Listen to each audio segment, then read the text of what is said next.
You're listening to Into the Disappearing. I'm Marin Blake. Every town has its Halloween tradition: pumpkins, ghost stories, a little mischief. But in the woods of rural Massachusetts, just beyond the crumbling edges of a town called West Lorne, Halloween becomes something else entirely. Each October 31st, as the sky dims, the children don long white robes, carve hollowed-out turnips with flickering candles, and walk a narrow trail into the woods. They call it the Lantern Parade, but last year, 7 of them didn't come back. West Lorne sits about 18 miles west of Worcester. You won't find it on every map. Population, 642. Founded, 1728. Once a colonial outpost, now a place where the post office shares a wall with the volunteer fire station. But every Halloween, the town grows quiet. No trick-or-treating, no hayrides, no pumpkin patches. Instead, there's silence. At exactly 6 p.m., the children of West Lorne gather by the edge of Bleeding Tree Hollow, a stretch of woods said to have never lost a single leaf. And with their hand-carved turnips lit, they walk in single file. It's always been this way, and no one can quite explain why. On October 31st, 2022, 19 children entered the forest during the Lantern Parade. 12 returned. I spoke with Officer Derek Ames of the Worcester County Sheriff's Department. No signs of a struggle, no calls for help. The kids that came back, some were crying, others couldn't talk. Just stared.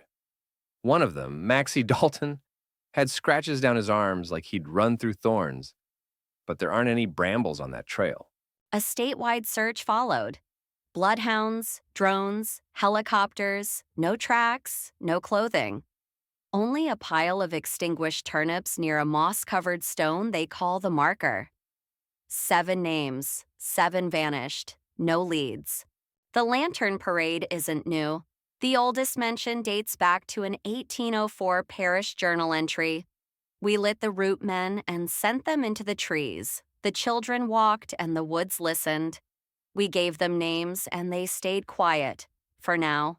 Local folklore says the parade was meant to appease something old, something forgotten. I spoke with Ellen Pritchard, 86, who remembers walking in the parade during World War II.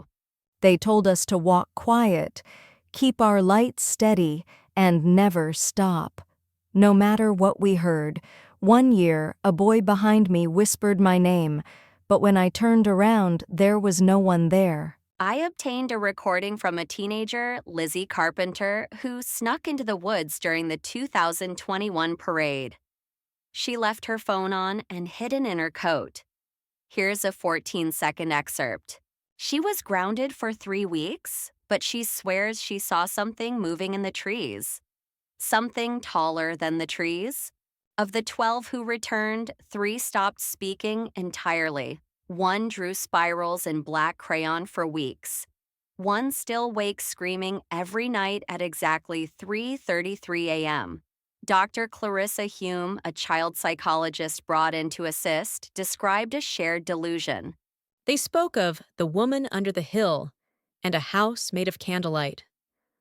One child said, quote, "They traded places. We couldn't stop them. There's no confirmed mental illness diagnosis. But there is a chill that never seems to leave their homes." An independent researcher named Milo Vance used LIDAR mapping to examine the trail the children walked. What he found was unnerving. The trail shifts every year. It doesn't match any previous map or GPS trace. It reroutes itself, like it's adapting. He also noted that the path leads to a grove where no trees grow in winter, only in October. And the soil samples? Carbon dated to over 1,200 years old.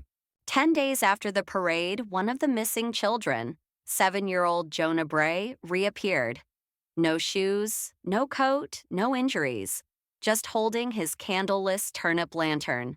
He wouldn't speak for hours. But then he whispered, "She let me go, but not the others. She needed names. Now she has them. And then he asked, "Do I still belong here?" Every year, before the parade, the names of the children are written on parchment and burned in a wooden box near the trailhead. It's called the Giving Fire. But last year, 7 names were added at the last minute by a man who would not give his name. That man hasn't been seen since. And the 7 names? They match the 7 who vanished. This Halloween, West Lorne plans to hold the Lantern Parade again, despite everything. Despite the disappearances, despite the fact that no one has ever explained why it happens at all. Some say canceling it would only make things worse. Others already have their turnips carved. Because in West Lorne, not participating in the parade might be more dangerous than walking it. In some places, Halloween is a game. In others, it's a ritual, a debt. A gate that must be walked through once a year to keep the silence. This has been Into the Disappearing. I'm Marin Blake. Next time you see a child with a glowing turnip, don't ask where they're going, just let them pass.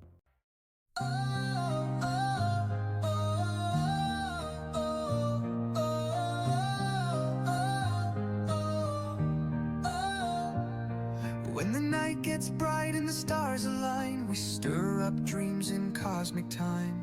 A little stardust, a little tune, you're mixing it with the